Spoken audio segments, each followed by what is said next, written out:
एक राजकुमार जिसे उसका ही परिवार अपनाने को तैयार नहीं था। एक पुत्र जिसका जन्म हुआ तो मां ने कहा, अब मैं शोक से मुक्त हूं। एक योद्धा जिसने 99 भाइयों का खून बहाकर सिंहासन हासिल किया और फिर वही बना भारत का सबसे महान सम्राट, सम्राट अशोक। लेकिन उसकी कहानी सिर्फ सत्ता नहीं, पश्चाताप और परिवर्तन की भी कहानी है। आज हम बताएंगे अशोक के वो पहले कदम जो उसे महान बनने की ओर ले गए। सम्राट बिंदुसार की रानी धर्मा चंपा नगरी की एक ब्राह्मण कन्या थी। शादी के बाद वर्षों तक उन्हें पति से अलग रखा गया, लेकिन जब पुत्र रत्न की प्राप्ति हुई, उन्होंने कहा, अब मैं शोक से मुक्त हूं। इसी से नाम पड़ा अशोक, यानी जो शोक से रहित है। परिवार बड़ा था। अशोक के कई सौतेले भाई थे। शाही महल में राजनीति, ईर्ष्या और महत्वाकांक्षा का बोलबाला था। लेकिन बचपन से ही अशोक असाधारण था।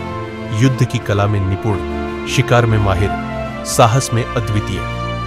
बिंदुसार के शासनकाल में अशोक को उज्जैनी का राज्यपाल बना दिया गया। वो बेईमान मंत्रियों के खिलाफ विद्रोह करता, नगरों पर नियंत्रण करता गया। लेकिन जब बिंदुसार की मृत्यु हुई, सिंहासन का असली खेल शुरू हुआ। राजा चाहते थे सुसीमा उत्तराधिकारी बने, लेकिन मंत्रीगणों को वो अयोग्य और घमंडी लगा। राधागुप्त ने अशोक को गुप्त रूप से समर्थन दिया और फिर हुआ एक भीषण और क्रूर सत्ता संघर्ष। एक दिन अशोक ने सुसीमा को एक अंगारों से भरे गड्ढे में धकेल दिया। सुसीमा तड़पते हुए मर गया।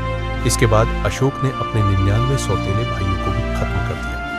केवल एक भाई विताशोक को जीवित छोड़ा। सत्ता पूरी तरह अशोक की थी।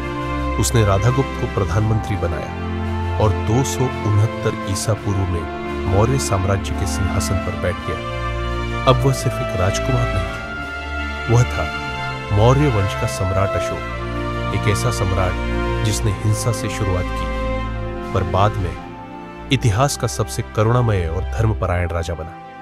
अशोक की कहानी हमें सिखाती है, सत्ता तक पहुंचने का मार्ग कभी सरल नहीं होता, पर कभी-कभी सबसे क्रूर कहानियां ही भविष्य के सबसे महान परिवर्तन की भूमिका बनती है।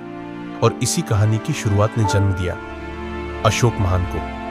अगर आपको अशोक की एक कहानी पसंद आई हो तो लाइक, शेयर और सब्सक्राइब जरूर करें, क्योंकि ऐसी ही ऐतिहासिक गाथाएं हम लाते हैं आपके लिए।